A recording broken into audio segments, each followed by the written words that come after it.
आज हम धारणीय विकास की अपेक्षाओं के बारे में बात करेंगे। तो जैसा कल मैंने आपको बताया था, धारणीय विकास की संकल्पना इसलिए ली गई क्योंकि जब औद्योगिक विकास हुआ तो उद्योग धंधे आदि बहुत ज़्यादा स्तर पर बढ़े, तो प्रकृति से ऊर्जा व कच्चे माल एवं सामग्री आपूर्ति बहुत अत्यधिक अंधाधुंध दोहन होने लगा, जिससे कि यह अनुमान लगाया गया कि अगर इसी तरह से पर्यावरण का दोहन होता रहा तो हमारे आने वाली भावी पीढ़ियों के लिए इस तरह का कोई संसाधन नहीं मिल पाएगा।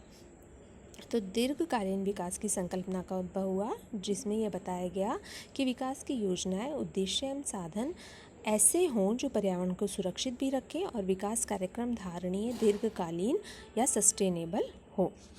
तो इसी के संदर्भ में हम अपनी बात को आगे बढ़ाते हुए आज हम बात करते हैं धारणीय विकास की अपेक्षाएं। तो धारणीय विकास सभी की मौलिक आवश्यकताओं को पूर्ण करे, इस तरह का धार्मिक विकास होना चाहिए। इसी प्रकार सभी के जीवन के लिए उनकी आकांक्षाएं, अभिलाषाएं, इच्छाओं को पूर्ण करे। नेक्स्ट टॉपिक, ऐसे मूल्यों का विकास करें जो उपयोग के मानदंडों को प्रोत्साहित करें, सभी के लिए समान अवसरों को सुनिश्चित करें। नेक्स्ट, जो भी विकास कार्य हो उसके लिए प्राकृतिक संसाधनों का दोहन इस प्रकार से करें कि वर्तमान के साथ साथ भावी पीढ़ियों के लिए भी संसाधन बने रहे। नेक्स्ट, विकास कार्यक्रमों के द्वारा गैर संसाधनों की समाप्ति को रोकने का प्रयास करें। नेक्स्ट, वायु, जल, मृदा आदि प्रदूषणों से विश्व को संरक्षण करें। पादप व पशु जगत को संरक्षण प्रदान करें। नेक्स्ट है, सभी अपेक्षाएं, कार्य, उद्देश्य एवं योजनाओं आदि को सीमाओं में रहकर पूर्ण करें। तो इस प्रकार धारणीय विकास की नीति के जो है साइज एज 1987 में उन्होंने बताया था कि सार रूप में धारणीय विकास परिवर्तन की ऐसी प्रक्रिया है जिसमें संसाधनों का दोहन, निवेशों का निर्देशन, प्रौद्योगिकी का विकास का अभिन्यास, संस्थागत परिवर्तन अर्थात सभी में आपसी तालमेल हो और जो मानव आवश्यकताओं व आकांक्षाओं की पूर्ति के लिए वर्तमान एवं भावी सामर्थ्य दोनों का विकास हो।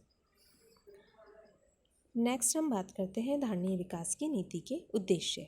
तो आवर कॉमन फ्यूचर प्रतिवेदन के अनुसार ये सुझाव दिया गया था कि धारणीय विकास के लिए विश्व के सभी राष्ट्रों को अपनी नीति में कुछ निश्चित परिवर्तन करने चाहिए, जैसे वृद्धि को फिर से तेज करना, वृद्धि के गुण को परिवर्तित करना, व्यवसाय, भोजन आदि की आवश्यकताओं को पूर्ण करना, जनसंख्या के स्तर को धारणीय स्तर पर सुनिश्चित करना, संसाधन आदि को बनाए रखना एवं ऊंचा उठाना, प्रौद्योगिकी को अनुकूल बनाना एवं जोखिम का प्रबंध करना, निर्णय लेने की प्रक्रिया में पर्यावरण एवं अर्थशास्त्र को सम्मिलित करना।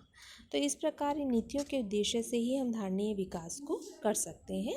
जैसे कि 1972 में मानव पर्यावरण पर आयोजित संयुक्त राष्ट्र सम्मेलन स्वीडन में वैश्विक स्तर पर प्रथम बार पर्यावरणीय समस्याओं को विश्व स्तरीय मान्यता दी गई। उसी प्रकार 1981 में धारणीय विकास की संकल्पना की प्रथम बार एक प्रमुख प्रतिवेदन के शीर्षक वर्ल्ड कंजर्वेशन स्ट्रेटजीज पर दृष्टिगोचर हुआ। इस प्रतिवेदन में कहा गया था कि धारणीय विकास के लिए इसे सामाजिक एवं पारिस्थितिक कारकों तथा उसके साथ जीवंत एवं गैर जीवंत संसाधनों के आधार पर आर्थिक कारक, वैकल्पिक कार्यवाहियों में दीर्घकालीन साथ ही अंशकालीन लाभ एवं दोषों को भी अवश्य में ध्यान रखना चाहिए। 1983 में संयुक्त राष्ट्र ने पर्यावरण और विकास दर विश्व आयोग की स्थापना की। उनका उद्देश्य पर्यावरण तथा विकास का मूल्यांकन करना, भावी पीढ़ियों के संसाधन को बिना हनन के मानव विकास को स्थायी रखना। इस प्रतिवेदन में पहली धारणीय विकास की परिभाषा दी गई थी। नेक्स्ट 1992 में पर्यावरण एवं संयुक्त राष्ट्र सम्मेलन, जो कि भू शिखर वार्ता कहलाता है, में पर्यावरण और विकास के मध्य अनुबंधन स्थापित किया गया था। तो इस प्रकार धारणीय विकास की संकल्पना विकसित करने में योगदान दिया। 21वीं शताब्दी के लिए अर्थ चार्टर आधार संहिता निर्मित की गई, जिसमें जैव विविधता के संरक्षण को बढ़ावा दिया गया था। तो इस प्रकार से अंतर्राष्ट्रीय स्तर पर बहुत से राष्ट्र एवं राज्यों ने धारणीय विकास की धारणा को बढ़ाया था। इसी प्रकार 1997 में रियो 5 सभा का आयोजन न्यूयॉर्क में हुआ, जिसमें धारणीय विकास की प्रगति का मूल्यांकन किया गया। इसी प्रकार 2002 में धारणीय विकास पर विश्व शिखर का आयोजन जोहान्सबर्ग में किया गया। इसकी कार्यसूची में पर्यावरण एवं विकास से संबंधित ऊर्जा, पानी, स्वच्छता, स्वास्थ्य, वन उपयोग, प्रतिरूप, निर्धनता, व्यापार, वैश्वीकरण आदि पर चर्चा की गई थी। तो इसी के संदर्भ में जो धार्मिक विकास के घटक थे वो 3 बताए गए थे, जैसे आर्थिक विकास हुआ, सामाजिक विकास हुआ, पर्यावरणीय विकास हुआ। रेड्डी ने इनके अनुसार 2002 में शिखर वार्ता में मुख्य मुद्दे उठाए थे, जिसमें गरीबी घटाना, तीव्र गति से कम होते संसाधनों को भावी हनन से बचाना, आर्थिक सहायता, वैश्वीकरण की परिभाषा, तीसरी दुनिया के देशों की आर्थिक सहायता, वित्तीय निष्पक्ष व्यापार पर वाद विवाद की चर्चा की गई थी। तो इस प्रकार से धारणीय विकास की संकल्पना के विकास में अनेक राष्ट्रीय एवं अंतर्राष्ट्रीय शिखर वार्ताएं, प्रकाशन, विचार संगोष्ठियों का भी योगदान किया गया था। नेक्स्ट हम बात करते हैं धारणीय विकास की अनुकूल जो गतिविधियां थी उसके बारे में हम बात करते हैं। तो धारणीय विकास की जो अवन कॉमन फ्यूचर में ही 1987 में मानव और प्रकृति के मध्य सामंजस्य को प्रोत्साहित करने के लिए 7 कार्यनीतियों का सुझाव दिया गया, जिसमें फर्स्ट था कि हमें निर्णय लेने की ऐसी प्रक्रिया हो जिसमें भावी नागरिकों की सहभागिता में सुनिश्चितता हो। दूसरा, ऐसी आर्थिक व्यवस्था हो जो आत्मनिर्भर एवं स्थायी आधार पर अधिशेष और तकनीकी ज्ञान को उत्पन्न कर सके। तीसरी है सामाजिक व्यवस्था ऐसी हो जो असमानतापूर्ण विकास से उत्पन्न तनाव का समाधान प्रदान कर सके। नेक्स्ट है उत्पादन व्यवस्था ऐसी हो जो विकास के लिए पारिस्थितिकी आधार के संरक्षण का ध्यान रख सके। नेक्स्ट, प्रौद्योगिकी व्यवस्था ऐसी हो जो निरंतर नवीन साधनों के लिए खोज कर सके। अंतर्राष्ट्रीय व्यवस्था ऐसी हो जो व्यापार व वित्त के धारणीय प्रतिरूपों को प्रोत्साहित कर सके। नेक्स्ट, प्रशासनिक व्यवस्था ऐसी लचीली हो जिसमें आत्म सुधार की क्षमता हो। तो ये आवश्यकताएं लक्ष्य प्राप्ति की प्रकृति वाली अधिक हैं, जिनमें राष्ट्रीय एवं अंतर्राष्ट्रीय विकास की प्रक्रियाओं पर विशेष ध्यान दिया गया है।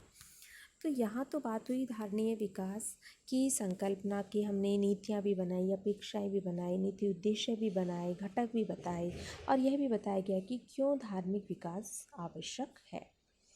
लेकिन जहाँ हम धारणीय विकास की सभी गुणों की, सभी विशेषताओं की बात करते हैं, वहीं पर बात इसके आलोचनात्मक मूल्यांकन की भी आती है, जिसमें के.आर. नायर ने जो परिभाषा दी उनके अनुसार धारणीय विकास की संकल्पना का उद्भव एवं विकास उन राष्ट्रों एवं देशों से हुआ है जो स्वयं अस्थायी संसाधनों का प्रयोग करने के आदी हैं। उसी प्रकार अनिल अग्रवाल ने यह बताया कि जिस अत्यंत विभाजित विश्व में हम रहते हैं उसमें वर्तमान में विद्यमान पीढ़ी की आवश्यकताओं के अनुपात को पूरा नहीं किया जा सकता, तो फिर भावी पीढ़ी के अधिकारों को हम कैसे सुनिश्चित करें। यानी उन्होंने ये बताया कि आज ही हम अपनी आवश्यकताओं को उपस्थित जो प्राकृतिक संसाधन है उससे पूर्ण नहीं कर पा रहे हैं, तो आप भविष्य की चिंता किस आधार पर कर रहे हैं। इसी प्रकार C.R. रेड्डी ने बताया कि विश्व अभी भी इस आकर्षक लेकिन धुंधली जो धारणीय विकास के प्रचलन संबंधी अर्थ को समझने की प्रतीक्षा कर रहा है, अर्थात लोगों को इस संकल्पना का पूर्ण अर्थ अभी भी समझ में नहीं आ रहा है, क्योंकि उन्होंने बताया कि धारणीय विकास की संकल्पना अस्पष्ट है, अनेकार्थ है। तो इस प्रकार धारणीय विकास की संकल्पना अनेकार्थ भाव देती है। इस संकल्पना के घटक हैं प्रकृति का संकट, विकास, आवश्यकताओं की पूर्ति। इस संकल्पना में पर्यावरण की सुरक्षा पर अधिक बल दिया गया है। लेकिन प्रश्न यह उठता है कि क्या धारणीय विकास पानी, भूमि, आर्थिक सुरक्षा संबंधी आवश्यकताओं को पूर्ण कर सकता है। धारणीय विकास में व्यक्त आवश्यकताएं व्यक्ति उपभोक्ता वर्ग की हैं या असंख्य गरीब परिवारों की हैं, यह इस विकास में अस्पष्ट है। उसी प्रकार ब्रंडलैंड रिपोर्ट के अनुसार नायर ने मान्यता थी कि विकसित देश धारणीय विकास की संकल्पना के माध्यम से विकासशील देशों को कच्चा माल सुरक्षित करने के लिए बाध्य करना चाहते हैं। तो निष्कर्षतः हम यह कह सकते हैं कि जो धारणीय विकास उनकी संकल्पना है वो एक आदर्श है, काल्पनिक सोच है, मतलब अभी इसे सोच बोला गया है, क्योंकि जिसे व्यावहारिक रूप में देना असंभव नहीं है लेकिन कठिन आवश्यक है, क्योंकि अभी ही संसाधन जो उपस्थित है उनसे काम नहीं चल रहा है, तो हम भविष्य में इसकी संकल्पना नहीं कर सकते हैं। इसलिए ये अभी भी कठिन है, असंभव नहीं है। आवश्यकता है इसे पूर्ण अभी नीतिपूर्ण तरीके से इसे चलाने। धन्यवाद। तो इस प्रकार